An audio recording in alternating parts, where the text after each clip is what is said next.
ഇന്നത്തെ നമ്മളെ യാത്രയ്ക്കൊരു പ്രത്യേകതയുണ്ട്. ഇന്ന് കണ്ണൂർ എയർപോർട്ടിൽ ഞാൻ പോയത് എൻ്റെ അളിയനെ കൊണ്ടാക്കാൻ വേണ്ടിയിട്ടാണ് കേട്ടോ. ഞാൻ ആദ്യമായിട്ടാണ് ദുബായിലേക്ക് പോകുന്നത്. അങ്ങനെ ഒരുപാട് പ്രാവശ്യം എയർപോർട്ടിൽ പോയിട്ടുണ്ടെങ്കിലും അവിടെയൊന്നും അങ്ങനെ അധികം നേരം സ്പെൻഡ് ചെയ്ത് നിൽക്കലില്ല.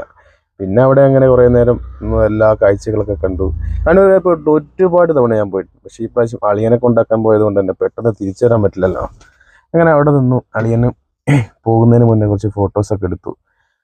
പിന്നെ മാളുവിനും അമ്മയ്ക്കും ഭയങ്കര സങ്കടമായിരുന്നു കേട്ടോ. ഞാൻ ആദ്യമായിട്ടല്ലേ പുറത്തേക്ക് പോകുന്നത്. അവൻ വീട്ടിൽ തന്നെയായിരുന്നു ഇത്രയും കാലം ഉണ്ടായിരുന്നു. പിന്നെ അവിടെ നിന്ന് നമ്മൾ അവിടുത്തെ കുറേ കാഴ്ചകളൊക്കെ ആസ്വദിച്ചു. പിന്നെ കാണാത്ത ഒരു കാഴ്ച എന്ന് വെച്ചാൽ, ഞാൻ ഇതുവരെ എയർപോർട്ടിൽ പോയിട്ടെങ്കിലും ടിക്കറ്റ് എടുത്ത് ഫ്ലൈറ്റ് കാണാൻ വേണ്ടി നിന്നില്ല കേട്ടോ. അതുകൊണ്ട് തന്നെ എല്ലാവരും കാത്തു നിൽക്കുകയാണ്. ഞങ്ങൾ എത്തിയത് ശരിക്കും ഒരു 6:30ക്കാണ്. 9 മണിക്കാണ് കേട്ടോ ഫ്ലൈറ്റ് പോകുന്നത്. പിന്നെ അവിടെ നിന്ന് ഫ്ലൈറ്റ് പോകുന്നതൊക്കെ ഇതുവരെ അങ്ങനെ ഒരു കാഴ്ച കണ്ടിട്ടില്ല.